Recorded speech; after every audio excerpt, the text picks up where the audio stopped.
And below के targets दिखा देगा। तो 850 पे जब लोग ब्रेकआउट बता रहे हो तब ध्यान रखिएगा कि बाइंग क्लाइमेक्स वाला स्टॉक है, इसमें ब्रेकआउट नहीं प्ले करना है। हाँ, फील्ड ब्रेकआउट जैसे ही बने धड़ धड़ा के माल बेच दीजिए, शॉर्ट कर लीजिए, 500 के नीचे आ जाएगा।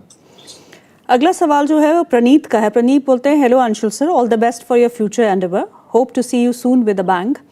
उनके पास व्हील्स के शेयर है 1583 में एंड कैप्लिन पॉइंट के शेयर है 2617 में। I want a view for 2 to 3 months। Caplin Point अच्छा सेटअप बन रहा है, बट अगेन रनअवे ब्रेकआउट है। रनअवे ब्रेकआउट्स जनरली सस्टेन नहीं करते हैं ऑल टाइम हाई पे। यहाँ पे अगर 4 हफ्ते कंसोलिडेशन होके फिर 2700 का ब्रेकआउट बने तो बिल्कुल बाय कीजिएगा कैप्री पॉइंट को। 2700 के ब्रेकआउट पे 4 हफ्ते कंसोलिडेशन के बाद तब ये 3200-3300 रुपए देगा। ये वाला ब्रेकआउट मैं नहीं प्ले कर रहा हूँ क्योंकि रन अवे ब्रेकआउट है। व्हील्स पे आप देखिए, व्हील्स ऑफ लेट अच्छी बड़ी बड़ी इंस्टीट्यूशन कैंडल्स के साथ चला था और नॉन स्टॉप ये स्टॉक 700 रुपए से 1800 रुपए तक चला था, प्लस 1732 का फील्ड ब्रेकआउट भी है। तो अभी स्टॉक में प्रॉफिट बुकिंग का दौर लंबा चलेगा, कम से कम 2 महीना। प्राइस वाइज भी ये करेक्ट हो सकता है 1253 तक, और टाइम वाइज तो अभी 2 महीने इसमें समय लगेगा। तीसरी चीज मैडम, मैं अभी जैसे आपको पता है मैं बॉम्बे में था, Tuesday I been into broking house जहाँ इंस्टीट्यूशन ट्रेडिंग और ये सारी चीजें होती हैं। वहां पे मैं देख रहा था EI का किस तरीके से इस्तेमाल होता है।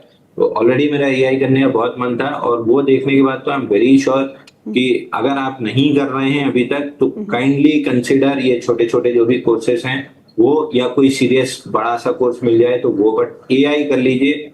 नहीं तो अगले 2-3 साल में आप मतलब जिसको क्या कहते हैं, आप बुजुर्ग हो जाएंगे। करेक्ट, बिल्कुल सही कहा। आप बचेंगे नहीं बजा लाए। सानवी का सवाल है। सानवी पूछती है JSW इंफ्रा के बारे में। सानवी, हमने बहुत बात की है JSW इंफ्रा के बारे में। 255 की आपकी खरीद है, आप इसको होल्ड कर सकती हैं फॉर लॉन्ग टर्म। और वो आपसे लॉन्ग टर्म व्यू मांग रही है 2 स्टॉक्स पे, एक है कोचिन शिपयार्ड और दूसरा है Apollo micro systems fresh entry के लिए। दोनों ही स्टॉक्स पे फ्रेश एंट्री करंट लेवल्स पे करनी चाहिए या नहीं? आज अपोलो माइक्रो सिस्टम में काफी अच्छा मूव देखने को मिल रहा है। पहला कौन सा स्टॉक है? कोचिन शिपयार्ड। कोचिन, देखिए कोचिन शिपयार्ड में तो कोचिन शिपयार्ड में बाउंस बैक मिल सकता है ज्यादा 1450-1460 जोन में, जहाँ पे गैप छूटा हुआ है, but overall down trending counter है। 1740 का फील्ड ब्रेकआउट भी है, तो कहीं भी 1200 और 900 के रेट आ सकते हैं। I am not interested in this counter. Apollo में स्विंग लो 377 फिर से स्वीप हुआ है, बट मैं स्वीप होने पे लॉन्ग लेने के मूड में नहीं हूँ। 412.50 अगर क्रॉस होता है तो अपोलो में मेरा इंटरेस्ट रहेगा। 375 के नीचे अगर क्लोज करता है तो मेरा कतई कोई इंटरेस्ट नहीं रहेगा इसको लॉन्ग करने में। ओके, आज डिफेंस स्टॉक्स में, बाकी डिफेंस स्टॉक्स में भी काफी अच्छा एक रुझान देखने को मिल रहा है। पारस डिफेंस, एक मिनट लड़का बता रहा है आपको, भी बताइए। Hindustan aeronautics, garden reach, solar industries, ये स्टॉक्स में आज बजेंगे। कोई डिफेंस का एक स्टॉक जो आपको पसंद है? वैसे आपको डिफेंस स्पेस पसंद नहीं है, वो मुझे मालूम है। नहीं, डिफेंस तो मैडम मेरे को पसंद था ऑफ लेट, जब पारस डिफेंस में बेहतरीन ब्रेकआउट 883 रुपए पे बना था और 1400 तक हमने प्ले करके छोड़ दिया था। अभी हमको वापस से पारस और अपोलो दोनों अच्छे लग रहे हैं, बट लेवल्स पार होने पे 412.50 नहीं क्रॉस हुआ तो मैं अपोलो नहीं छेड़ने वाला। पारस डिफेंस में और 3-4 हफ्ते एक हायर लो के फॉर्मेशन जैसे मेरे को मिले 1300 के आसपास, मेरा फिर इंटरेस्ट आएगा। तो पैटर्न जब तक नहीं बिल्ड हो रहा तब तक इंटरेस्ट नहीं है, पैटर्न बिल्ड होने पे मेरा इंटरेस्ट इन 2 काउंटर्स में जरूर रहेगा। M&M के स्टॉक को देखिएगा। M&M में नतीजों के बाद एक अच्छा रुझान देखने को मिल रहा है। निफ्टी के टॉप गेनर्स में आज दूसरे नंबर पर शामिल है। M&M कैसा लगता है आपको? देखिए M&M मेरे को बहुत अच्छा लग रहा है। M&M में ब्रेकआउट भी बना है शॉर्ट टर्म का 73 डेज के कैपिटल पैटर्न का आज 3290 में। पहला टारगेट तो ऑलमोस्ट आज ही कंप्लीट हो गया है, बट इवेंचुअली ये स्टॉक आपको 3650 तक जाते हुए दिखेगा। और मारुति की भी नतीजे हैं आज अंशुल। नतीजों से पहले दबाव में है स्टॉक। मारुति में कुछ दम लगता है?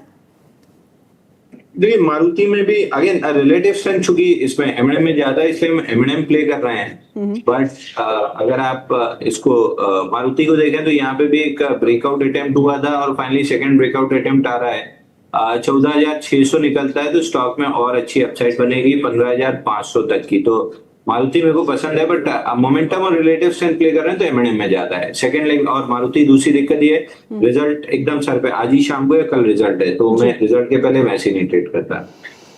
ओके चलिए, विमल भट्ट का सवाल है, वो पूछते हैं need guidance for 2 to 3 years, want to buy more and at what price should I bye.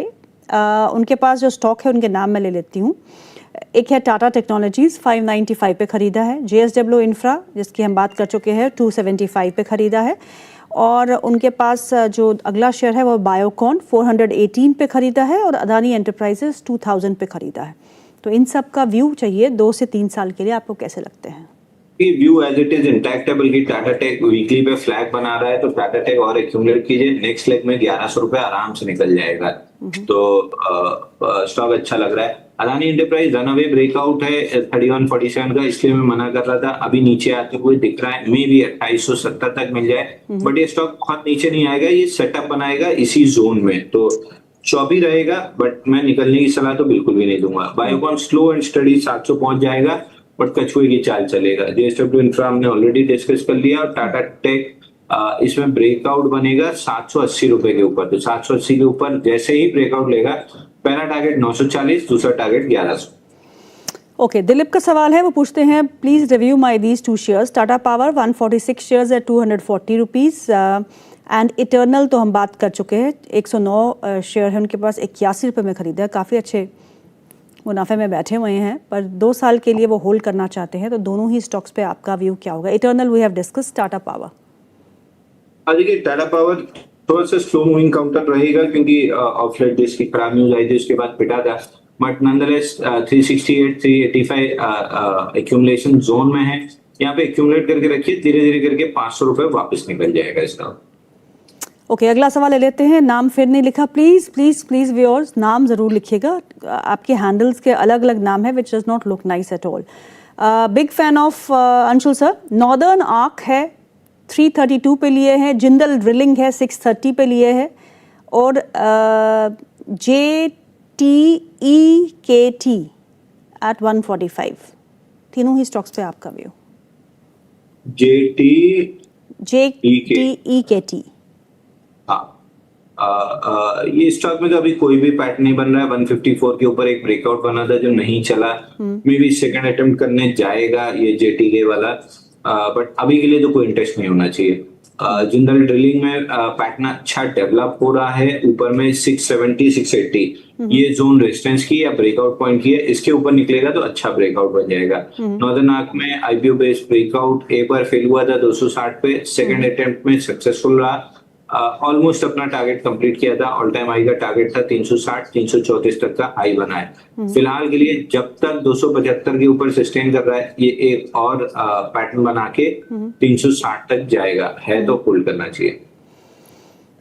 Okay, अगला सवाल जो है वो इशिका अरोड़ा का है, वो पूछती है सेंको गोल्ड है उनके पास 405 के भाव पे लिया है, और दीपक फर्टिलाइजर्स है 1600 के भाव पे लिया है, दोनों के टारगेट्स क्या हो सकते हैं? दीपक फर्टिलाइजर और सेंको गोल्ड, या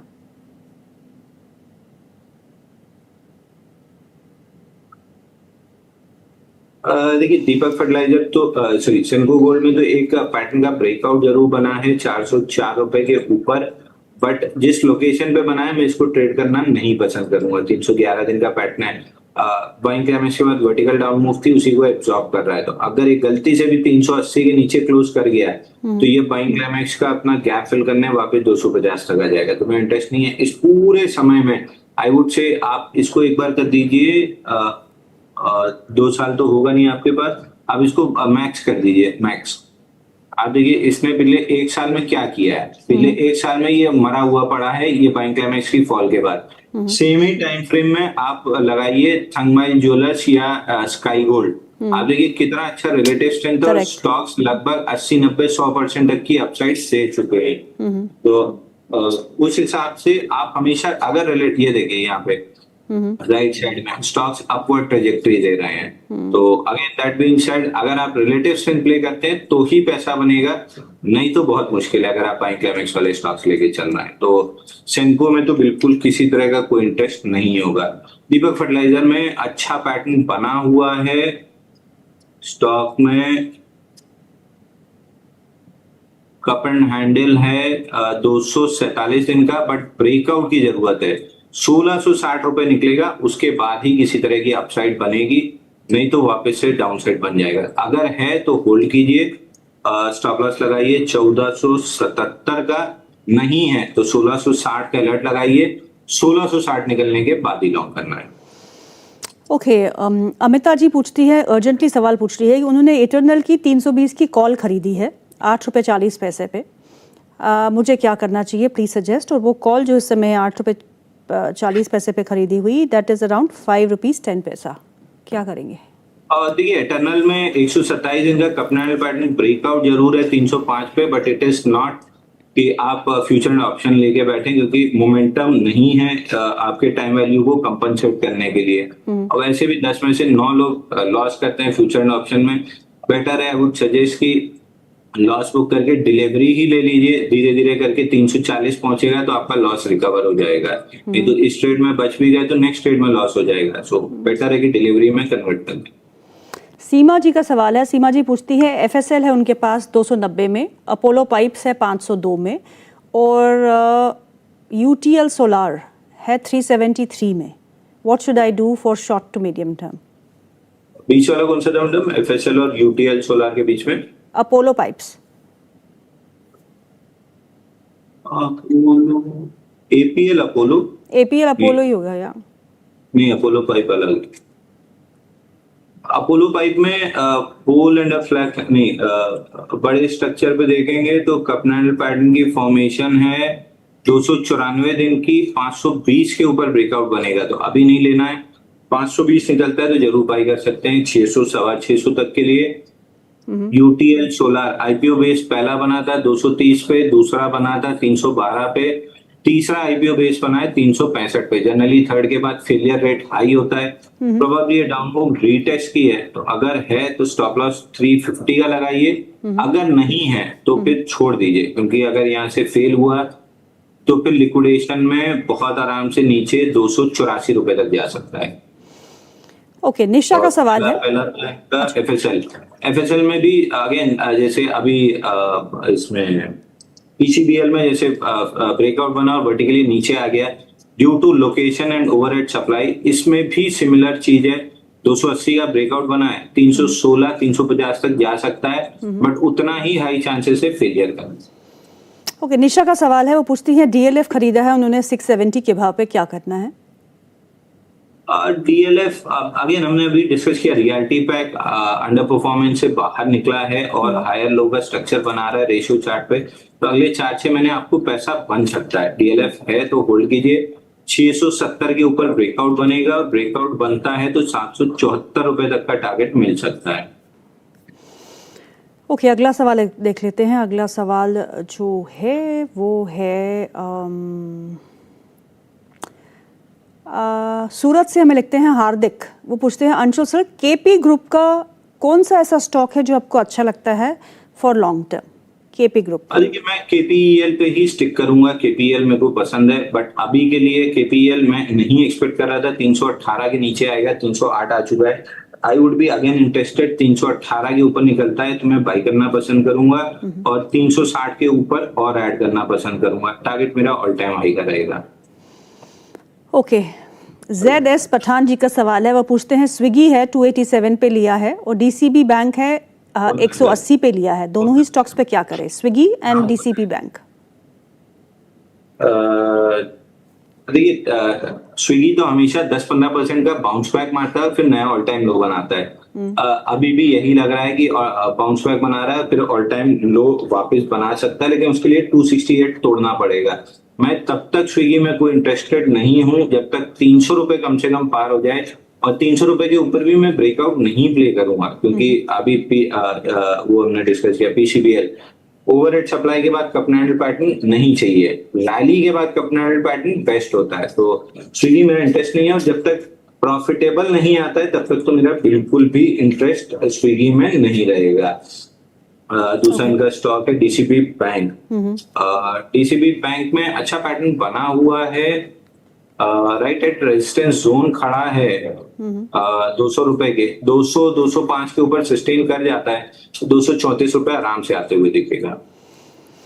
ओके, अगला सवाल जो है अर्पिता सिंह का है, पूछती हैं मैम मेरा सवाल ले लीजिए प्लीज। अशोक लेलैंड 2 से 3 हफ्ते के लिए क्या व्यू है आपका?